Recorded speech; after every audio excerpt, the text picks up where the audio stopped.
ہمیں معلوم ہو گیا تو پھیلانے کے بجائے اس سے درگزر کرنا چاہیے، کشموشی کرنی چاہیے کہ ہمیں معلوم ہی نہیں کہ آپ نے کیا کیا۔ جس طرح سے اپنے سلسلے میں سوچتے ہیں کہ غلطی کرنے کے بعد ہمارے ہم نے لوگ کیا فیصلہ کرتے، وہی دوسروں کے بارے میں بھی سوچنا چاہیے۔ اور یہ وہ صفت ہے جو خود اللہ کے اندر پائی جاتی ہے، اور اسی لیے پروردگار عالم نے کہا ہے اگر تم برائیوں سے چشم پوشی کرتے ہو اور ان کو معاف کر دیتے ہو، فإن اللہ عفو غفور، یاد رکھو یہ صفت اگر تمہارے اندر پیدا ہوئی ہے اس وجہ سے پیدا ہوئی ہے کہ تم اسی خالق کی مخلوق ہو، اسی اللہ کے بندے ہو جو سب سے زیادہ بخشنے والا ہے، سب سے زیادہ بخشنے والا اور سب سے زیادہ معاف کرنے والا۔ ایک یہ چیز کہ دوسرے کو معاف کرنے کا جذبہ ہے، اور دوسری چیز جو عہد کیے ہیں، جو وعدے کیے ہیں ان کو پورا کرنے کی عادت ختم ہو گئی۔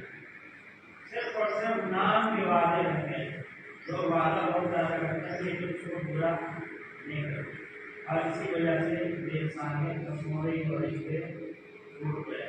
نبی سلسلے میں بہت سے حدیثیں اور آیتیں مشہور آیت آپ کے سامنے پیش کروں، جس میں پروردگار عالم کوئی دوسری تعبیر نہیں بیان کرتا کہ کسی چیز کے ذریعے سے کسی چیز کو تعبیر کیا گیا ہو یا کوئی مثال دی گئی ہو، بلکہ واضح طور پر حکم دے رہا ہے کہ اوفوا بالعقود، جو بھی تم نے وعدہ کیا ہے اس کو پورا کرو، چاہے وعدہ ہو بچے کے ساتھ ہو، چاہے بیوی کے ساتھ ہو، چاہے والدین کے ساتھ ہو، چاہے گھر والوں کے ساتھ ہو، چاہے پڑوسیوں کے ساتھ ہو، چاہے بستی والوں کے ساتھ ہو، جس سے بھی یا خود اپنے نفس سے اگر کسی نے وعدہ کیا ہے کہ رمضان آ گیا ہے تو اپنے نماز پڑھنی آج سے جھوٹ نہیں بولنا، آپ میں غیبت گناہ نہیں کرنا، تو پھر اپنے نفس سے خود اپنے آپ سے کسی ہوئے والے کو پورا کرو۔ اگر دوسروں کی باتیں کو پورا نہیں کر سکتے بلکہ ابتدا بھی یہیں سے ہونی چاہیے۔ اور اس کے بعد تیسری چیز وَلَا تَعَاوَنُوا عَلَى الْإِثْمِ وَالْعُدْوَانِ، تَعَاوَنُوا عَلَى الْبِرِّ وَالتَّقْوَىٰ وَلَا تَعَاوَنُوا عَلَى الْإِثْمِ وَالْعُدْوَانِ۔ اگر تم انسانیت کو باقی رکھنا چاہتے ہو اور حقیقی معنی میں انسان بننا چاہتے ہو تو نیک کاموں میں دوسرے کے مددگار ثابت ہو، کیونکہ برے کاموں میں اور برائی میں دوسروں کے ایک دوسرے کے مددگار نہ بنو۔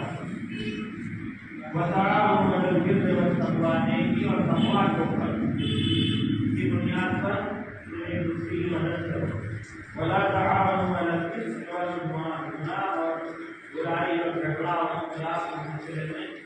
اور اس پر تھوڑا سا رک کے غور کرنے کی ضرورت ہے، لیکن کیونکہ وقت نہیں مل جاتا تو صحیح طور پر میرے سوال کو ذکر کرتے ہوئے آگے بڑھنا پڑے گا۔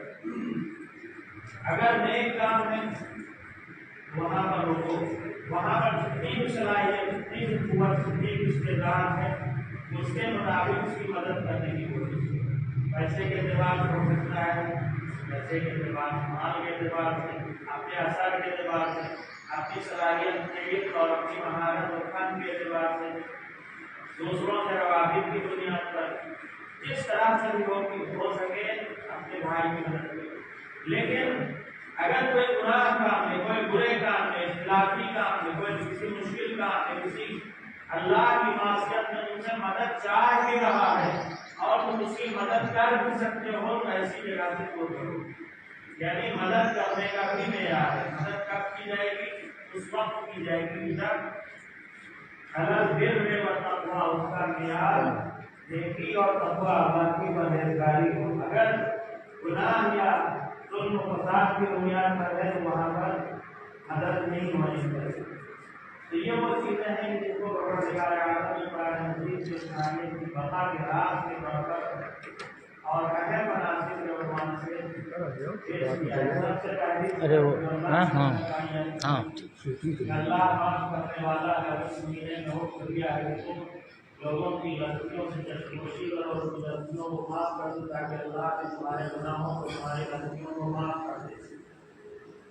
اگر مدد کرنا چاہتے ہو تو پھر تقویٰ اور نیکی کی بنیاد پر لوگوں کی مدد کرنے کی کوشش کرو۔ اسی طرح سے اگر تم نے وعدہ کیا ہے، چاہے اپنے گھر والوں سے، چاہے اپنے بچوں سے، اور چاہے بستی والوں سے، یا خود اپنے نفس سے اور خاص طور سے اللہ سے جو وعدہ کیا ہے اس پر عمل کرنے کی اور اس کو پورا کرنے کی کوشش کرو۔ پروردگار ہم سب کو قرآن مجید کی تعلیمات اور سیرت المرسلین علیہ السلام پر عمل کرنے کی توفیق عنایت فرما۔ ان احسن الحدیث واجمل الموعظہ کتاب اللہ العظیم۔ بسم اللہ الرحمن الرحیم۔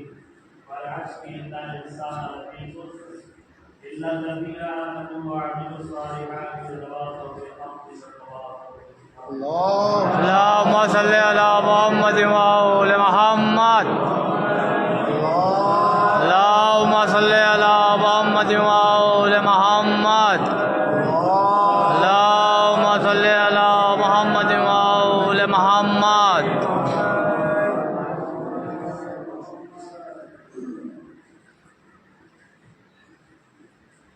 اعوذ باللہ من الشیطان الرجیم۔ بسم اللہ الرحمن الرحیم۔ الحمد للہ رب العالمین والصلاۃ والسلام علی سید الانبیاء والمرسلین سیدنا ونبینا وشفیعنا بالقاء اللهم صل على محمد وآل محمد۔ وآلہ الطیبین الطاہرین المعصومین المظلومین ولعنۃ اللہ علی اعدائهم اجمعین من الآن إلى يوم الدین۔ أما بعد فقد قال الله تبارك وتعالى في كتابه الكريم وهو أصدق الصادقين وقوله الحق۔ بسم الله الرحمن الرحيم۔ يا أيها الذين آمنوا لا تقدموا بين يدي الله ورسوله واتقوا الله إن الله سميع عليم۔ يا أيها الذين آمنوا لا تضربوا أصحابكم فوق صوت النبي ولا تجهروا له بالقول كجهر بعضكم ببعض أن تحبط أعمالكم وأنتم لا تشكرون۔ اللهم صل على محمد وآل محمد۔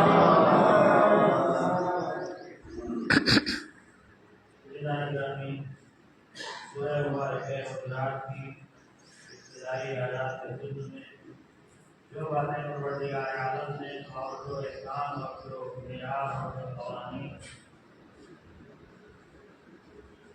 انسانی معاشرے کی اصلاح کے لیے بیان کیے ہیں اور اس کے ذریعے سے واضح کیا ہے قرآن مجید حقیقت میں ایک جامع کتاب ہے جس میں صرف عبادتوں کو صرف احکام کو نہیں بیان کیا گیا ہے، جس میں صرف حلال اور حرام کی تشریح اور وضاحت نہیں کی گئی ہے بلکہ انسان کی ضرورت کے مطابق اور انسان کے زندگی کے ہر پہلو کو اجاگر اور واضح کرنے کی کوشش کی گئی ہے۔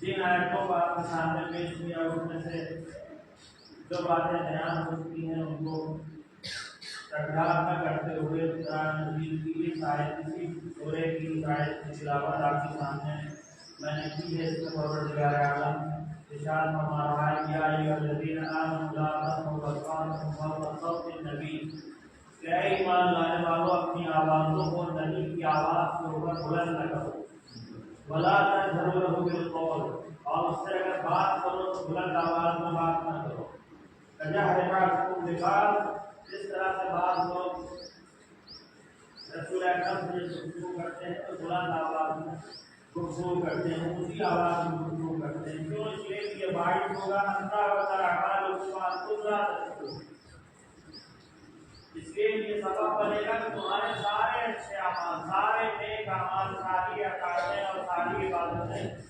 برباد ہو جائیں گا۔ تمہیں اس بات کی طرف توجہ بھی نہ ہو، تمہیں اس بات کا پتہ بھی ہو کہ سارے اعمال ہو چکے ہیں، کم ہو چکے ہیں، برباد ضائع ہو چکے ہیں، اس لیے کہ تم نے رسول اکرم کو بلند آواز میں پکارا ہے۔ ایک یہ حکم جو اس سورہ کی ابتدا میں اللہ نے ایمان والوں کو دیا ہے اور اس کے بعد ان الذین یغضون اصواتهم عند رسول اللہ اولئک الذین امتحن اللہ قلوبهم للتقوی لهم مغفرۃ واجر عظیم۔ یہ پہلا حکم اور اس کے بعد دوسرا حکم جو بیان کیا ہے اسی کے برخلاف ہے۔ وہ لوگ جو واقعہ صاحبان ایمان جن کے دل میں ایمان پایا جاتا ہے، جو اللہ کی وحدانیت کا اقرار کرتے ہیں اور اپنی آواز کو نیچا رکھتے ہیں رسول اکرم کے نزدیک، اولئک الذین امتحن اللہ قلوبهم للتقوی، پروردگار عالم نے ایسے لوگوں کو اور کے دلوں کو ایمان کی جگہ قرار دیا ہے۔ ایسے لوگوں کو اور ان لوگوں کے دلوں کو اپنے ایمان کے لیے منزل اور جائیداد قرار دیا ہے۔ لہم مغفرت و اجر عظیم، ایسے لوگوں کے لیے مغفرت بھی ہے، اللہ ان کے سارے گناہوں کو معاف کرنے والا بھی ہے، وہ اجر کریم، اور اللہ کی طرف سے بہترین اور عظیم الشان اجر بھی ملنے والا ہے۔ کہ یہ پہلا حکم خود رسول اکرم کے سلسلے میں، ان کے احترام کے سلسلے میں اور ان کی عظمت کے سلسلے میں، ان کی عزت کرنے کے سلسلے میں، لیکن اس کے بعد سے سلسلہ شروع ہوتا ہے وہ صرف اور صرف معاشرے کی اصلاح سے متعلق ہے۔ اس میں پروردگار عالم نے واضح لفظ میں یہ کہہ دیا ہے اور اس بات کو بیان کیا ہے کہ جو بھی ایماندار ہے، جو بھی اللہ پر ایمان رکھتا ہے وہ غیر نہیں ہے بلکہ وہ تمہارا بھائی ہے۔ جس طرح سے وہ تمہارا بھائی ہے، تمہارے گھر میں رہتا ہے اور تمہارے ماں اور باپ میں شریک ہے اور حقیقت میں تمہارا بھائی ہے، جسے تم حقیقی بھائی سمجھتے ہو، جس طرح سے وہ بھائی ہے اسی طرح سے یہ بھی بھائی ہے۔ فَأَصْلِحُوا بَيْنَهُمْ، لہذا تم ان لوگوں کے درمیان میں جو ایمان کی بنیاد پر تمہارے بھائی ہیں، ان کے درمیان میں اصلاح کرنے کی کوشش کرو۔ اگر ان کے درمیان میں کوئی اختلاف ہو گیا ہے تو اس اختلاف کو ختم کرنے کی کوشش، اور اس کے بعد اسباب کو بیان کیا ہے کس وجہ سے یہ اختلاف پیدا ہوتا ہے اور کن چیزوں کے ذریعے سے اس اختلاف کو، اس لڑائی کو، اس جھگڑے کو ختم کیا جاتا ہے۔ جس میں سے سر فہرست اس چیز کو بیان کیا گیا ہے وہ سوء ظن ہے کہ ہم کسی کے بارے میں بدگمانی کرتے ہیں، اور اس سلسلے میں بہت سی باتیں آپ کے سامنے بیان کی جا چکی ہے۔ اور دوسری چیز جس سے منع کیا ہے اللہ نے ولا تجسسوا، جہاں تمہارے لیے یہ ضروری ہے کہ تم کسی کے سلسلے میں بدگمانی نہ کرو، اس لیے کہ ہو سکتا ہے وہ جو کام کر رہا ہو اس کے مقصد سے تم غافل نہ ہو۔ اور خود قرآن نے جو مرتبہ بیان کیا ہے وہ بہت ہی واضح ہے۔ پروردگار عالم نے واضح ترجمہ فرمایا کہ جسے تم برا سمجھ رہے ہو سکتا ہے وہ تم سے بہتر ہو، اور جسے اچھا سمجھ رہے ہو سکتا ہے وہ تم سے بدتر ہو۔ یہ دونوں صورتیں ممکن ہے۔ اس کے بعد ارشاد فرمایا ولا تجسسوا، ایک دوسرے کی برائی کو اور بری باتوں کو ان کو اکھاڑنے کی کوشش نہ کرو، ان کو ڈھونڈنے کی کوشش نہ کرو، ان کو معلوم کر کے لوگوں کے سامنے منتشر کرنے کی کوشش نہ کرو۔ ولا تجسسوا، اور اس کے بعد ولا یغتب بعضکم بعضا، اور اس کے بعد ایک دوسرے کی غیبت نہ کرو۔ یہ وہ چیز ہے کہ جس کو واضح طور پر قرآن مجید نے حرام قرار دیا ہے، خاص طور سے۔ اور اگر قرآن مجید کی آیتوں کے ساتھ ساتھ میں معصومین علیہ السلام کی ارشادات کو دیکھیں تو وہاں پر واضح ہو جاتا ہے کہ اس کے معنوی اثرات انسان کے اوپر مرتب ہوتے ہیں اور ظاہری اثرات بھی مرتب ہوتے ہیں۔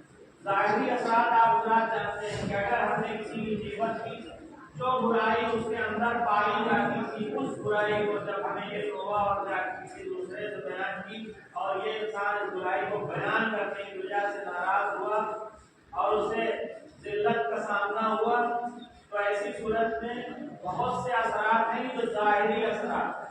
اس میں سے پہلا اثر یہ ہے کہ جو جامع اور معاشرے کا امن و سکون ہے وہ ختم ہو جائے گا، سب سے پہلی چیز۔ اور اسی طرح سے معنوی اثرات بھی ہیں کہ جو اس بنیاد پر، اس عمل کی بنیاد پر، اس گناہ کی بنیاد پر انسان کے اوپر مترتب ہوتے ہیں۔ اس میں سے سب سے عظیم چیز اور سب سے مشکل چیز یا سب سے اہم اثر جو مترتب ہوتا ہے وہ یہ ہے کہ میں نے ابھی کل یا پرسوں سے جو درس ہو رہا ہے اس میں نے اس بات کو بیان کیا تھا کہ بہت سی چیزیں ایسی ہیں بلکہ لوگوں نے ہی بیان کیا تھا کہ بہت سی چیزیں ایسی ہیں، اور اسی سلسلے میں کچھ سوال ہوئے تھے کہ کون سی چیزیں ہیں جن کے ذریعے سے روزہ ٹوٹ جاتا ہے، یا کون سی چیزیں ہیں جن کے ذریعے سے وضو ٹوٹ جاتا ہے۔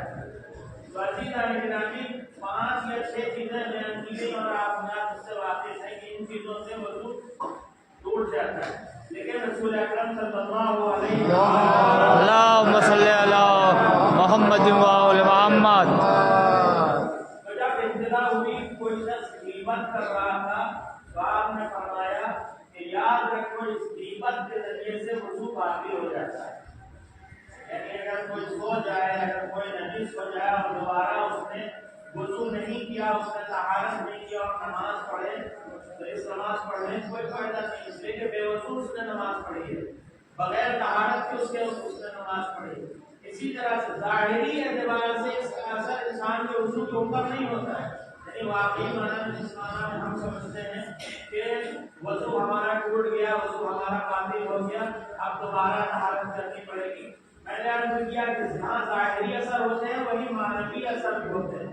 وضو کے باطل ہونے کا جو معنوی اثر ہے وہ دونوں جگہ سے مترتب ہو سکتا ہے.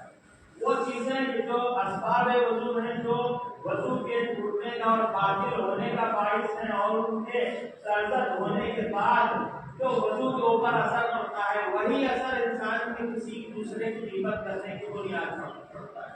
یعنی اگر بغیر وضو کے کوئی نماز پڑھ رہا ہے تو اس طرح سے اس کی نماز بیکار ہے, صرف اور صرف اٹھنا بیٹھنا ہے. اسی طرح سے اگر کوئی انسان کسی دوسرے مومن, کسی دوسرے بھائی کی, کسی بھی مسلمان کی, کوئی کسی بھی باعزت انسان کی اس برائی کو بیان کر رہا ہے جس کے اندر پائی جاتی ہے, تو پھر اس کا نماز پڑھنے کا کوئی فائدہ باقی نہیں رہ جاتا. اور میں اپنی طرف سے کوئی بات نہیں بیان کر رہا ہوں, بلکہ رسول اکرم کی حدیث کو آپ کے سامنے پیش کیا. اور اس کے بعد دوسرا جو معنوی اثر انسان کو پڑتا ہے غیبت کرنے کا, وہ یہ ہے کہ پروردگار عالم ارشاد فرماتا ہے ان الذین یحبون ان تشیع الفاحشۃ فی الذین آمنوا لهم عذاب الیم. جو لوگ یہ چاہتے ہیں کہ فواحش کو اور برائیوں کو لوگوں کے درمیان میں رائج کریں, ایک دوسرے کی برائیوں کے ایک دوسرے کے ساتھ بیان کریں, اور جو بری باتیں ہیں ان کو رائج کریں, ان کو لوگوں کے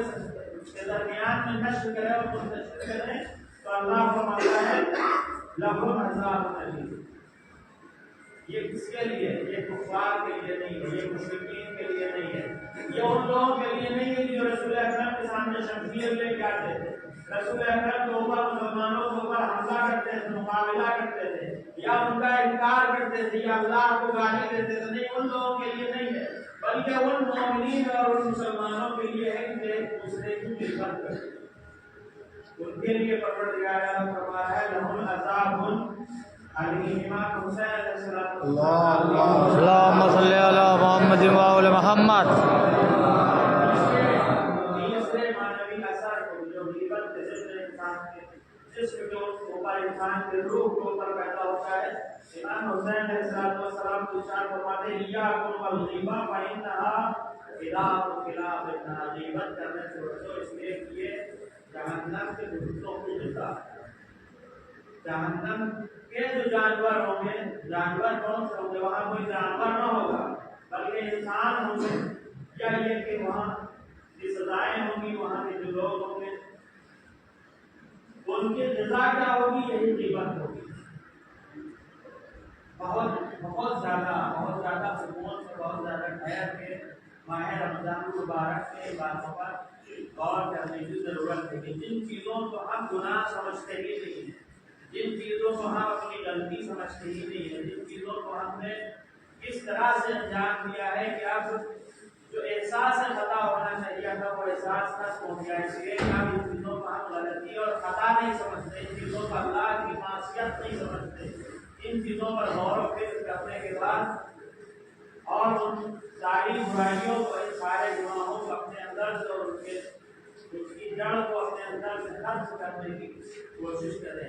اور یہ کام صرف اور صرف اس مہینے میں اور اس خاص مہینے میں جہاں پر پروردگار عالم نے یہ واضح کر دیا ہے کہ اگر اس مہینے میں کوئی اپنی خطاؤں اور اپنے گناہوں کو نہ ہوا رکھا تو پھر دوسرے مہینوں میں گنجائش بہت زیادہ کم ہو جاتی ہے. پروردگار ہم سب کو